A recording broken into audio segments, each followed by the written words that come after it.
And we are now live. Yes, it's time for your Wednesday break. It is Wednesday, isn't it? Yes, looking at It's the a wonderful Wednesday. Wednesday. It's the Wednesday edition of Litvak Leadership Live for September 30th. I'm here with my good friend, Ray Campbell, otherwise known on social media as the Ray Soup, or if you're more pretentious, it's the Ray Soup. Hey, Ray, how are you doing today? Doing terrific. So Ray and I were chatting, and he started talking about radio sales and collections. And back in the day, in the beginning of my career, I was in radio sales and also collections, which is funny. That's where you cut your teeth, Ray. Yep, it is. So we got our good friend Kenny Mayberry here from Annie's Pizza. Matter of fact, Kenny is going to be my special guest on Friday. So tune in for Kenny. So radio sales and collections. So did you sell actual real radio sales, or did you sell the scam public service announcements that I sold? Yes and yes. There is a difference, and I think you know. I know. What I'm talking about. Yes, I do, because I was in what would you call secular radio, if you will, KYNT. Actually, home. Here's a fun little trivia, Sean. Tom Brokaw, from NBC News, started his career at KYNT Radio in Yankton, South Dakota, and that's where I started my sales career. Yeah. Yep. Well, and did you and Tom share lunch one day? Oh, no, this is good. I got a better one than this. This is good. Okay. I mentioned to you in our conversation earlier that my wife, Kathy, and I were in the restaurant business. Kathy was a waitress. I was a waiter, bartender / manager. The only place they never let me was behind the kitchen. I'm a lousy cook. But I was a waiter. And when Tom would come back, usually during the hunting season, this time of year, he'd come back and get together with his buddies. He'd come to our steakhouse. So I did not have lunch with him, but I served him dinner at our steakhouse in Yankton.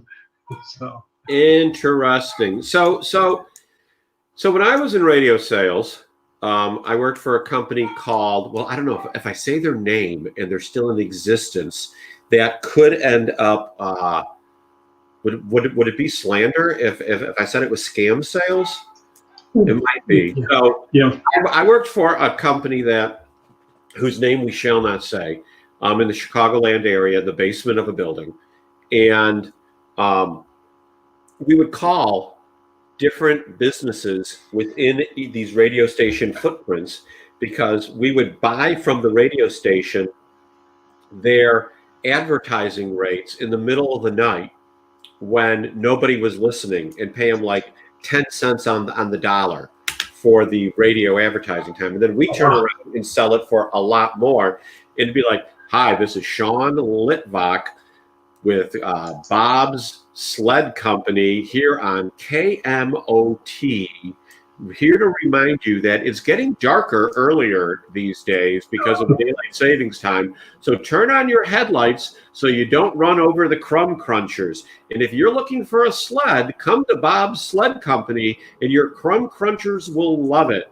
Again, Bob from KMOT and Bob's Sled Company reminding you to watch out for the crumb crunchers or something like that. Mm-hmm. And we would call places and call, and it was a one-call close. Chances are, if people said, "Oh, I need you to call back," chances are weren't you got to get the order and get them to commit to. Well, so how much is it? Well, it's $500 every for a week, every day, 7 announcements at 2 a.m., which we wouldn't tell people until they asked. So was that the kind of radio sales you did? No, actually, we were in. That was one of the joys of the job. We were in and out of small businesses. I love small business. I'm married to the daughter of a jeweler. He had a jeweler store downtown Yankton for 40 some years. So I just loved the small business, and that's what we helped promote. I would actually, you'd go in and you would get to know the customer and build an ad around how they do business and what their niches were. Actually, it's interesting now that the Mega Minds has Joe Soto in the marketing. In a way, we were in sales and marketing because we were in sales of selling radio advertising, but we Right. were in marketing of that business that we were walking into. And one of my favorite guys who had passed away, he's passed away a number of years ago, God rest his soul, Harold Hoppy, I'll never forget him. When he was kind of my trainer and my mentor in radio sales, he knew Tom Brokaw. And that's how long he had been around, since when I had gotten there. And Harold would take me out, and all the small businesses in his territory knew him very well. He was consistent and persistent. He was in there every week, and he would go in and talk to them. And I was always, this was kind of fun, talk about sales and marketing for a second. He said, he would talk to the person, and I would catch on that he was asking for the order in the conversation. It was never are you in or out? And I was watching him blow. He would count on his fingers. He would do 1, 2, 3. When he got to 5, within a couple of minutes, we were out the door. So I got in the car with him after being a rookie. I caught on to this a couple of days into our training. Training basically at that time was shadow the guy that was really good. Yeah. Harold was really good. Hey, Randy man, speaking of really good, there is one. So I learned from Harold. He asked me to order 5 times every time he was in the business. That was just been something that has stuck me. This is 31 years ago now. I'm actually the Harold, if you will. So at that time, it's really it was a great way to learn how to sell and promote business. So Kenny Mayberry of Annie's Pizza wants to know, does radio advertising work for small business? So if Kenny were to get radio advertising here in Louisville, Kentucky for his pizza place, what kind of return can he expect? I haven't been in radio in such a long time. And in my mind, I love radio because I listen to it. I'm a political junkie, so I listen to a lot of political radio. Sure. I mean, if that's your niche, you got to find your niche market and see what makes sense. I think most pizza places would be served well to support their local schools in any way they can, because kids love pizza. Families love pizza after a game. So if there's a football game that you could tie into, I guess that would be a good way to look at it now. It's been so long since I've been in radio. My last gig with radio was actually building a nonprofit. And you speak of, not what would you say? Public announcements. Okay. So when you're in nonprofit radio raising money and you're asking businesses to sponsor them, it's a public service announcement. Absolutely. But you know what we learned? One thing I learned about those little niche markets, to go to Ken's question, they're very loyal. If you support the local sports team and their efforts, and a lot of sports teams now are even doing it on their games are being broadcast on YouTube, and somebody is providing that service to them. So the people that are doing that, you could be a sponsor in that way. So the service you provide now is credit card and debit card transactions, which Correct. I'm sure is huge in the pizza industry, because when was the last time someone paid cash for a pizza, especially in the touchless world that some are trying to promote today? So tell us a little bit about that industry and what people need to know so they're not, paying more than they need to. Really good question. The one thing that I can encourage people, read, study, do your background, do your diligence when you're looking. Talking to businesses today, everybody's knocking on their door, or on their phone, or in their email, or on their Facebook, or on their LinkedIn. And if they friend you on a LinkedIn, and the next thing you get from them is a request to do business with them, delete them immediately, because they're not providing, as we have all been learning from Jeffrey Gittimer the last several months during all this time, provide that value first. Provide value. So my value is to tell you this: make sure you understand the contract. And the contract in my world and what we do and what we provide, we don't have a contract. Now, the gotcha in some contracts is if somebody's providing you a machine or a lease, if you will, read that lease agreement to the machine. That machine being the terminal where you put as I like to say, you dip the chip. That little security measure that's on there for you, the merchant, and for MasterCard and Visa. That machine can be one of two ways. You can outright purchase it, or you can lease it.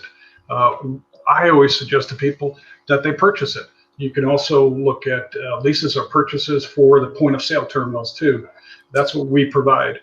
What we do differently is we put profit into your business. We don't take it out. And here's what I mean. If you have an item that costs $10 and you have to use a credit card, you're on average going to pay anywhere from 3 to 4% for that transaction. Okay. What we do is we put that $10 in the merchant's pocket, and we use what we call a courtesy. There's a courtesy fee or cash discount fee that is applied to that purchase. Because right now, I'm going to use the most popular or the top of mind that comes to mind for a lot of people is restaurants and hospitality. I would say right now, we just recently moved to Sioux Falls here during COVID. We picked a great time to move. And sell, yeah. So, but they've been hit the hardest. Restaurants on average, and this is coming from a relative of mine who does consulting work for the Small Business Administration out on the West Coast. Restaurants are living on a 5 to 6% margin. So now you take your credit card fee anywhere from 3 to 4%. 5 to 6%. That's what they're telling me in profit. That's what they're seeing on average. So on my $10 pizza, which on your $10 pizza, you're going to pay on average from 3 to 4% fees on a normal situation. So 40 cents, and and pizza places only make 60 cents on a $10 pizza. That can't be right. Again, this is the math that I'm getting from Small Business Administration on average restaurant profit overall. This is what I'm being told. So, and if your friend Ken has any feedback on that, some of them they may not want to share that, but that is. So Kenny also wants to know, why is a chargeback fee charged to the customer, to the business, but not the customer? Good question. Good question. I don't know the technical answer for that, but it's MasterCard and Visa having the agreement with you, not with your customer. So that's the agreement, the contract, that the charge, if you will, and the account is all set up so that it's with business to business, MasterCard and Visa or the merchant processor to the business. But so that chargeback, the credit card be declined rather than a chargeback? Here's why most chargebacks probably happen. There's a dispute. They were unsatisfied with the product. That there could be a theft of the card. There's all of that going on at the time when the chargebacks happen. Ken, probably speaking from experience, that is something that I always tell people: make sure you get in touch with the salesperson, that provider to that service, because one of the things that I know about this industry, salespeople disappear as soon as the sale is done in most merchant processes. Very few of them stay in touch. My goal is to do business with all of my customers, right, as much as and as often as I can, and to refer them to their business. Here's to go back to the beginning of your Ken. If that's not answering your question, please say a little bit more, please. But chargebacks are done between the merchant processor and the business. That's just because that's who the contracts are with. It's not with your customer. I just don't understand that, because if they're, so what, someone can call, hello Visa, hello Citibank Visa, my pizza was bad, I want my money back. That's not going to happen. There's typically underlying reasons that this happens, and that's very because what you'll do is you'll call your credit card provider, and usually it's a Capital One or Wells Fargo or whoever that provider might be, and when that chargeback happens, they have to go to that provider and say, hey, I have a dispute with this. Maybe I wasn't there. This is not mine. So typically what will happen is they'll go to the merchant. They'll go, hey, there's a dispute here. And unfortunately, the communication doesn't happen. It all happens technology-wise. They get an email or they get a debit on their account. Sure. So that's the challenge for especially the small business operator, like the pizza guy. And I know, 12 years old, I was a busboy in a pizza restaurant. They don't have time to go through that. They only see it at the end of the month or at the end of the quarter when they get time to go back and look at their books. So that's part of the challenge. But yeah, the chargeback, that's the unfortunate situation that the small business owner is the one who does have to deal with that. Now, typically, we always try to we suggest, and there's a little that they go back to the customer and find out what happened. And maybe it was a stolen card. And then that's when it becomes an issue that the credit card company has to work out with the business. So. Interesting. I had no idea that it was so easy to get a credit on, your credit card like that when you were disinterested. Say that again now? I had no idea that it was easy to get a credit like that when you're dissatisfied. Oh no, it's not that easy. Because when you call your company, they'll send you a form. I've actually had to do this. And one of our daughters had to work with one of our daughters to get. She had her purse stolen while she was out traveling, and you have to go through a procedure. It doesn't happen just willy-nilly. It's not taken lightly when chargebacks are done. Yeah, and I made it sound easy that it can be done just because I'm dissatisfied. No, if that was the case, I could have done this the other night. I went to a restaurant and was so dissatisfied, and I'm easy to please in restaurants, and I was so. Well, they probably put pineapple on your pizza, and therefore you were dissatisfied. I mean, you had to throw that in, didn't you? You saw something, or you've heard me with Eric. Who likes that? Nobody likes that. No, I'm a New York native kid. No. So one of the things I wanted to stress to you here on what we do differently in my company with Reverse My Fees, we help the merchant keep their profit. That's bottom line what we do. We allow them to that extra 3 or 4%. On average, most pizza places are going to average anywhere from $30,000 to $60,000 a month. A good pizza joint will run $70,000 in credit cards a month. Wow. Our goal, our desire when we do what we do it well, is for them to keep the profit. And we just simply pass that. We take that convenience fee, if you will, and we pay their processing, MasterCard and Visa, we pay them. And then we keep our differences too for providing that service. So I don't get it. I mean, they're still paying something, right? The merchant? Yeah. No, they're not. There's on average 11 fees. See that where my fingers are here with the red, the green, right. I'll just read quickly to you. Interchange fee waived, transaction fee waived, authorization fee waived, statement fee waived, TIN IRS fee waived, monthly minimum waived, annual fee waived, online access fee waived. So you're saying that anyone that does business with you, whether it's a pizza place, whether it is someone selling professional services, whatever, they will swipe the card or input the data or have someone do it online, and there is no fee that to the business. There is a convenience fee. There is a convenience fee, and when you go into one of our stores, you'll see this little area right here. There'll be a sticker on the front door. Okay. There'll be a sticker up by the register. I have a little, just a couple miles from my home here. One of my first customers when I started in this endeavor is La Tapatía Mexican grocery store and restaurant. Oh, so they charge the customer a fee to use a credit card? Yes, correct. It's a convenience fee. And if you go online to most of your more popular places, you'll see a convenience fee. It's becoming a very common practice in the industry. We have over 14,000, actually right now I think we're at 17,000 merchants just in our independent sales organization of Reverse My Fees out of Louisiana. Sure. So, I mean, I see that I remember back in the day when you would go to buy gasoline, and there was a cash fee and there was a credit fee. But that's all gone away. It has in some areas, but it's coming back, especially in convenience stores. It's coming back in independent-owned convenience stores. I have a really good friend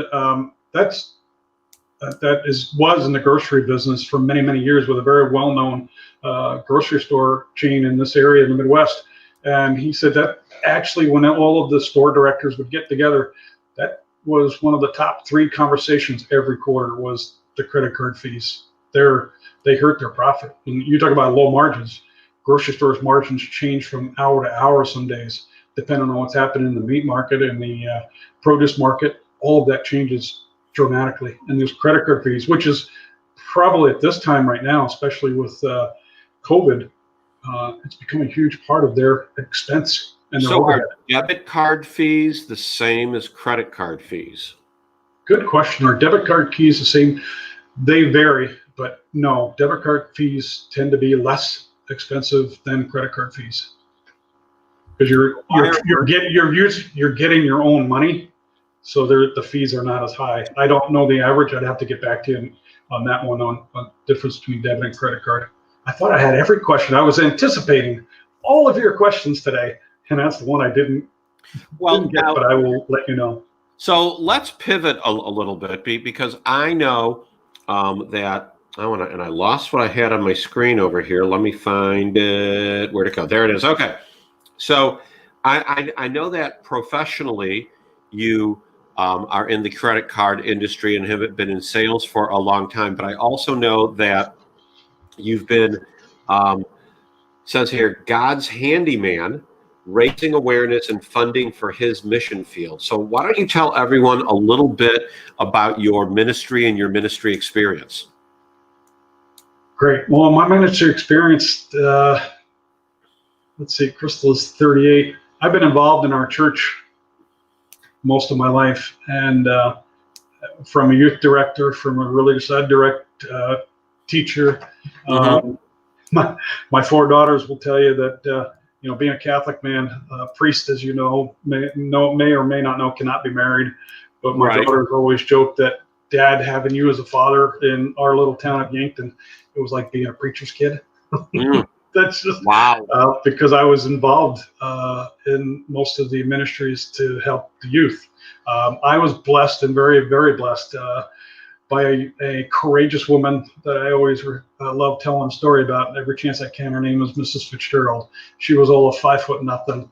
She was our lunch lady in school, and she invited me on a weekend, my junior year of high school. That changed my life. It literally changed my life. I mean, I could go to church and sit in the pew every Sunday, just like every other Catholic. But the idea of what we do every day, or as I like to say, bringing Sunday into Monday. And this week I was going to get started, and I didn't, because I want to have, as I like what Randy said, Randy Chafe, our fellow Megaminder, said earlier this week, he's going to be going live in January because he wants, when it goes, he wants it to be good. Mm-hmm. Well, I know it's never going to be perfect because I always tell my daughters. You're saying Litvak Leadership Live is not perfect? Come on now. Everything. Come on now. Here's what I tell my daughters about being perfect. Perfect isn't all it's cracked up to be. No. The last guy that, as a Christian man, the last guy that walked this earth that was perfect, we nailed him to a cross. So I'm not really interested in being perfect. I would do nobody any good being perfect. The perfect crust pizza liner stream on Instagram at 4 p.m. Eastern every day isn't perfect? Eric, what do you have to say about that? Anyways, go on, Ray Sue. So here's the part that you were asking about with the mission. One of the programs that we offer with Reverse My Fees is a give back program. And I love this part of it. This is one of the things that attracted me in the industry. And that is, if a business does business with us and they have a ministry that they wish to support, i.e., for example, their local youth ministry at their church, we will give back 10% of our profit each month to that ministry for as long as that business is doing business with us. That's great. Roughly, when I was with Catholic Radio, that was how we did this. We were their salesperson saying, "Hey, we're doing business with these merchants," and these merchants would do business with us because we were giving back 10% to Catholic Radio. If you add up the dollars, it was roughly about $1,200 a year that Catholic Radio was receiving because a few merchants said, "Yeah, I'll do that. That'd be great. I'll do business with you," and they're still doing business with them 4 or 5 years later. So to me, that's cool. If a company, I always look for that. If a company's giving back to something, here's a good example. Yeah. McDonald's, when you pull up into the McDonald's drive-up, they got that coin box there. I mean, how many? Even during COVID, those things were full because people were driving through and throwing the coins in. Wow. I was actually just in a hardware store here locally. They're doing when you use a credit card, if your bill is $9.80, would you like to round that up to $10 to help support one of the children's hospital here? Well, yeah, why not? Why wouldn't you do that? So that's the idea, is giving back. I'm about how can my desire, and I don't do as good a job as I'd like to on this, but my desire is to wake up every day and say, how can I serve you, Lord? If I can serve my fellow man or woman, I got to be careful of that with my 4 daughters. How can I serve you? Yeah, but man is being kind. Okay, I'll just leave it at that. Yeah, no, I no disagreement. And women are part of it.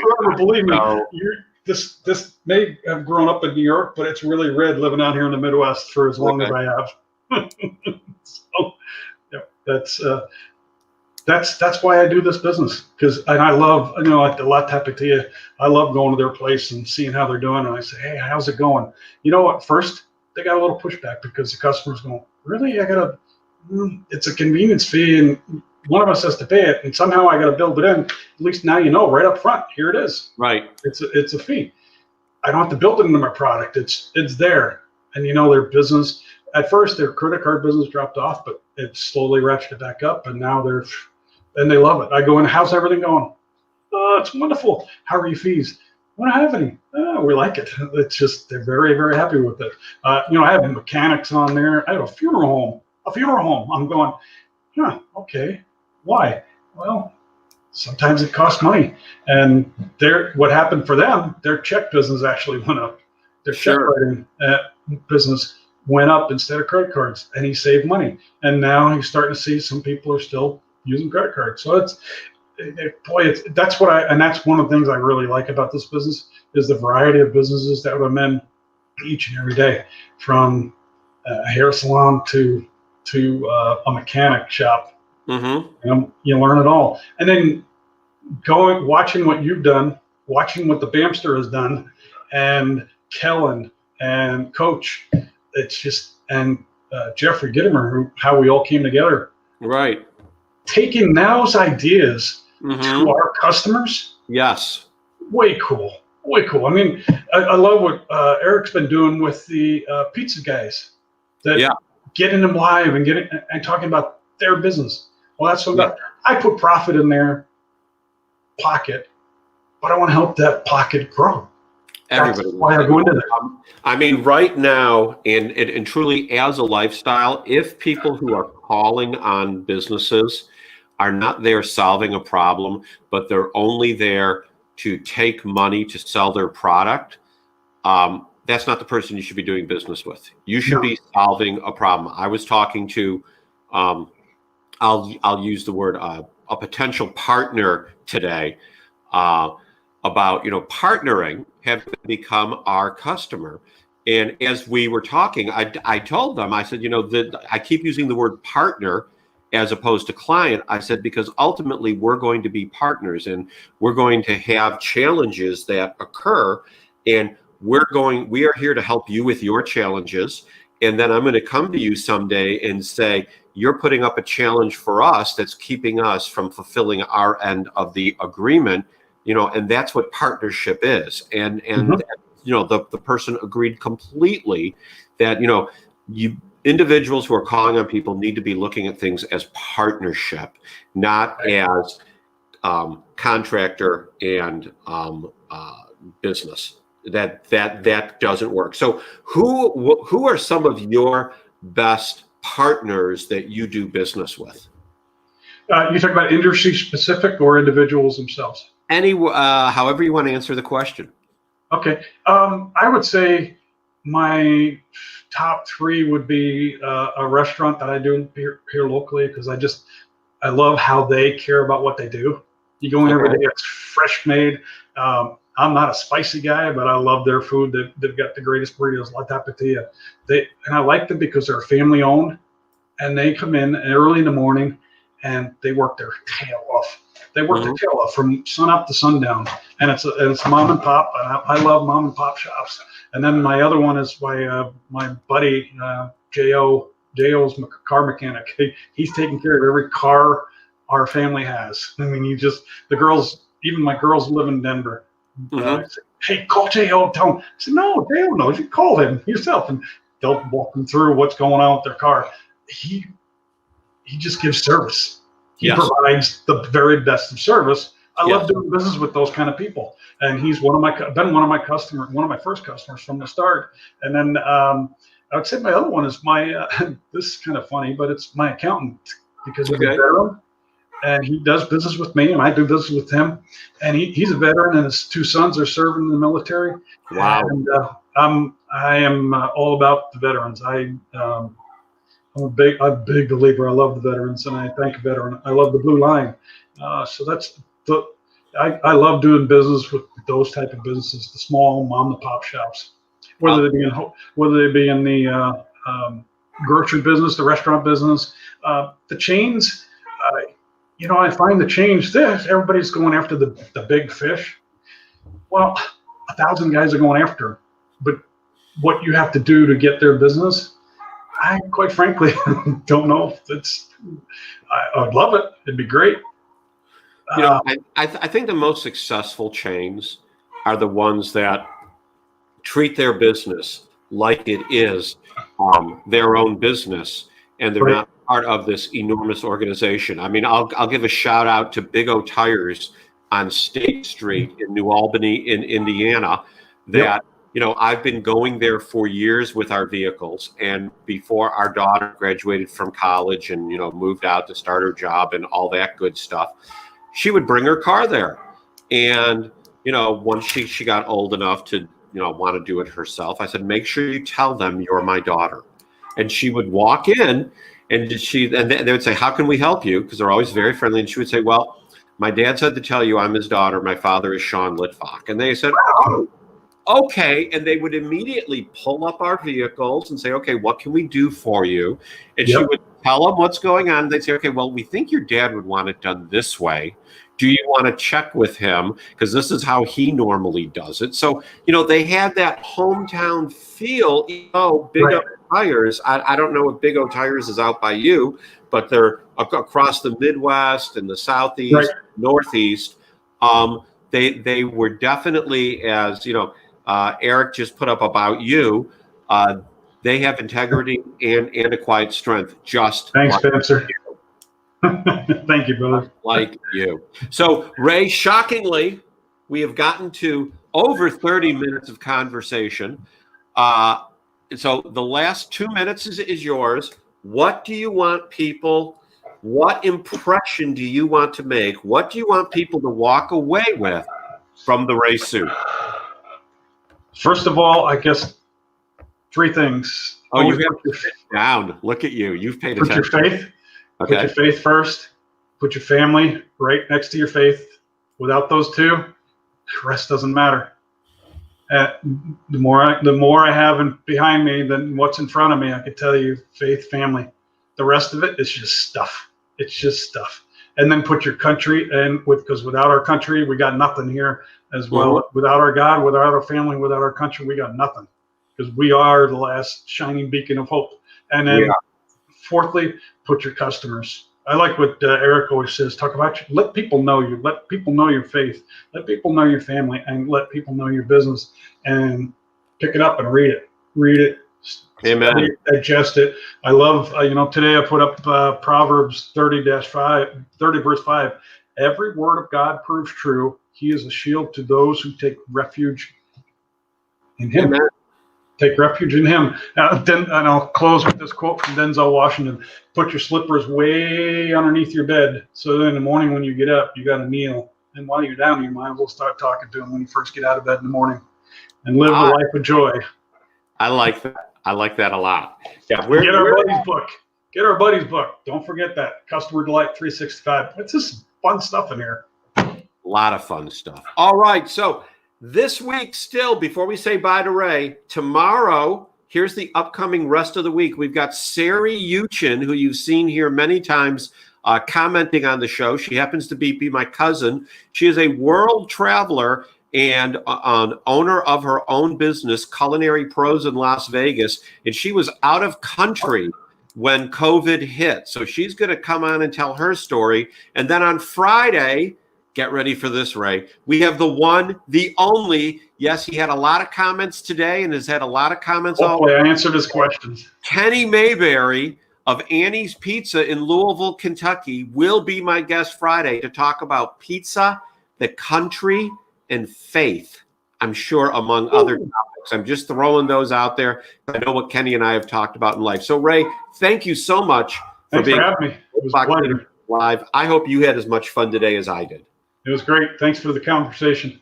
All right, everyone.